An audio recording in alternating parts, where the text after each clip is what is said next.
Just after 6:30 p.m., the President of the United States stood before a room of governors at a formal White House dinner and opened his remarks by confessing that he believes his own cabinet, or maybe others in the room, seemingly want to overthrow him. He said every time they look in the mirror, every time they wake up or go to sleep, they look at that mirror and they say, I should be president, not him. And he said it with a slight smile, but there was nothing funny about it. It was raw paranoia on display for the world to see. And whether the fear was real or imagined, most presidents would have known how dangerous it is to say those words out loud. He didn't, and the spectacle of what he said then and the rest of his extended ramblings deepened the sense that something is profoundly wrong.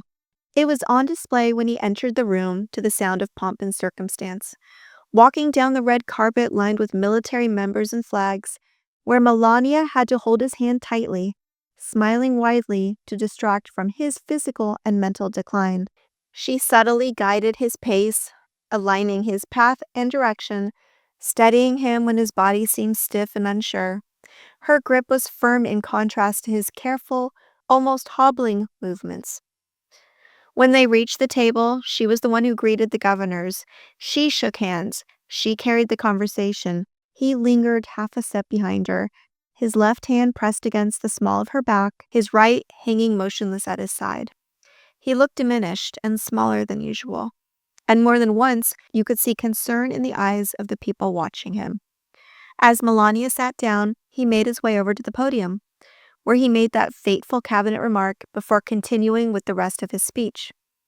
In it, he recited the same propaganda lies he's been reporting for weeks, almost word for word. Which makes sense, since it appears he's just reading whatever was placed in front of him, instead of acting as the true leader of policy and decision-making.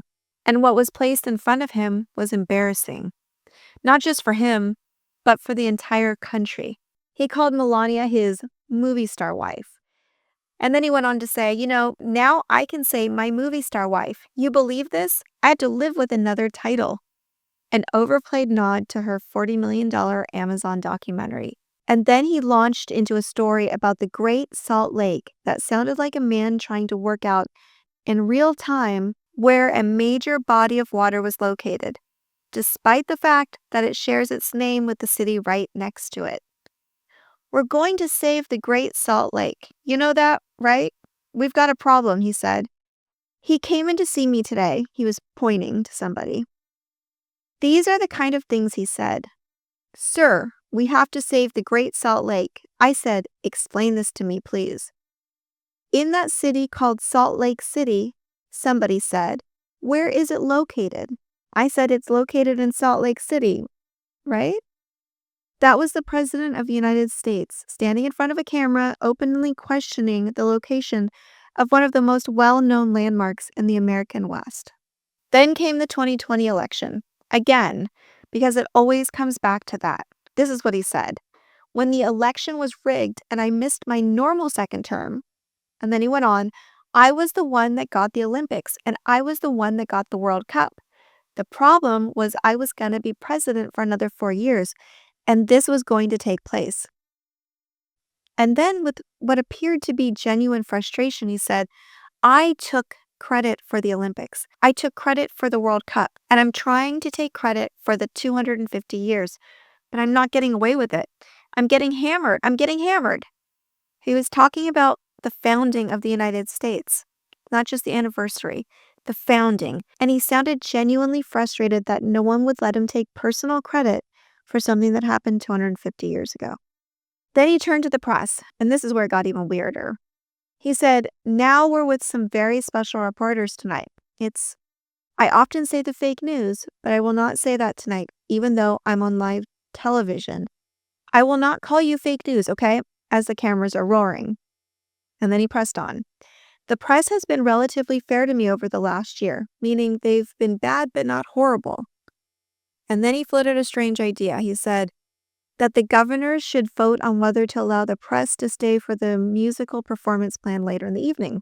He said, if you'd like, should we, by vote, allow the press to watch the great finale that we have planned tonight with the musicians? It was extremely odd.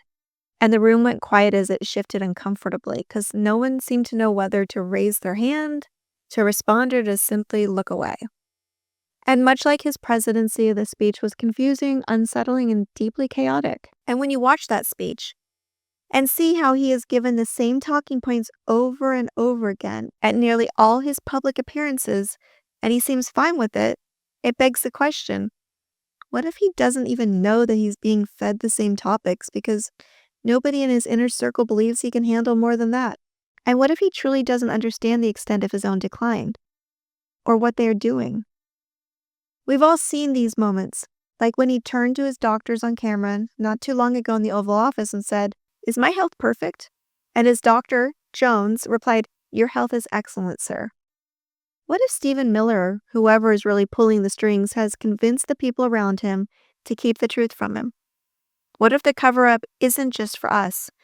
What if it's for him too? We might be giving Trump too much credit by assuming he's actively hiding his condition. He may not know it. And the people who do know have every reason to keep it that way, because the moment the performance ends, so does their grip on power and their pipeline to profit. So that raises the harder question. How does this end?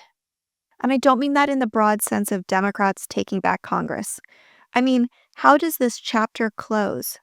When does this era get to have its last entry? Because the truth is, history tells us that the ideology behind what we're living through doesn't just go away when one man leaves office.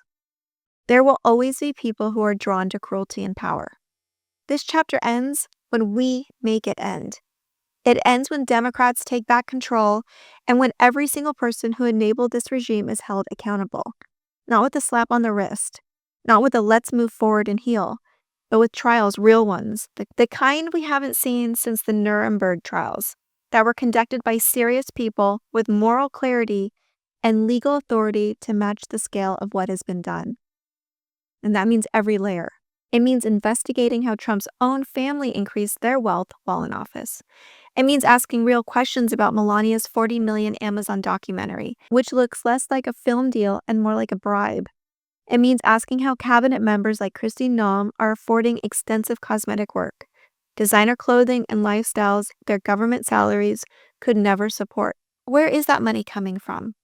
And if it's coming from their positions of power, from the public dollar, then it's not just unethical, it could be criminal.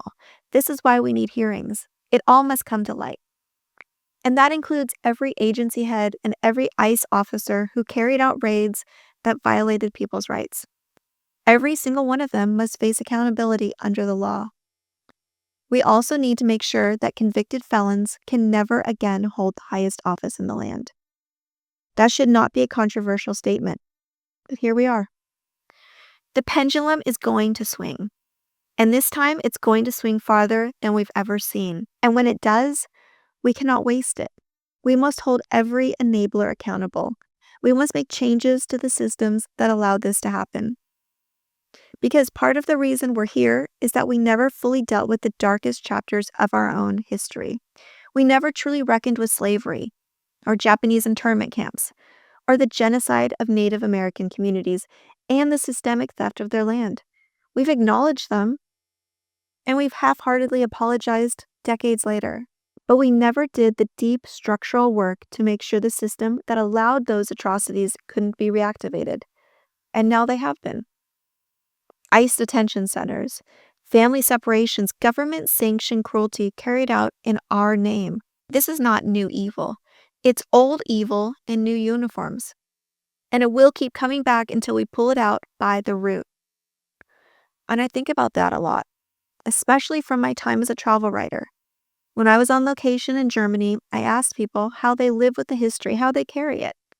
And the answer was always the same. It's a burden they bear to make sure it never happens again. They carry it so they don't repeat it. It's in the architecture, it's in the memorials, and it's in the education system. It's not something they got over. It's something they committed to never looking away from. And I also think about a moment in Austria that I've never forgotten. I was walking down the street to quickly grab a cup of coffee when I saw someone had just put up Nazi propaganda on a wall. I was stunned. And when I came back maybe 6 minutes later, every single piece of it had been torn down, shredded, and thrown into a trash can. It was 6 minutes. That's it. Not because the police showed up or a government agency intervened, but because an ordinary person saw it and refused to let it stand. That's how this ends. Not with one election or one trial. It ends in the actions we take every single day and our refusal to normalize what is happening. It ends with ordinary people choosing again and again to tear down the hatred the moment it appears. This is the commitment each of us must make for the rest of our lives to truly end this dark chapter. And that brings me to what we can do right now. We need to support the attorneys and the legal professionals who are breaking down every executive order, every tariff maneuver, every constitutional violation, so that the rest of us can understand what's happening. I spent over 8 hours trying to understand the tariff situation alone. The legalities, what he can and can't do, the 150-day limits, the acts he's invoking, and I was only able to have the deeper understanding I do today because there are brilliant legal minds out there doing that work and explaining it in depth. They need our support. Subscribe to them, share their work, make sure they keep going. And we need to protect the truth. We need to support independent media. With the continued collapse of corporate newsrooms to Trump's demands, it is on us to keep the truth alive. I keep my own work free so everyone can access it. And that's only possible because of those who support it through paid memberships. Those who are able to offer support in this way are how I'm able to keep all of my posts and videos free of paywalls. But beyond my work, find the voices you trust and invest in them. Subscribe, share, amplify them. This is how we win the war against propaganda. And we need to support each other. The real work begins at home, and by home, I mean in your community. Check on your neighbors. Make sure the people around you aren't so desperate that they become easy to control, because desperate people are easier to manipulate, and they'll vote against their own long-term interests just to meet an immediate need. That's what this regime is counting on. We cannot let it happen. I think back to whoever tore down those posters when I was in Austria, and I know that can be each of us. We can be the people who refuse to look away, who act in the moment, who tear it down before it takes root.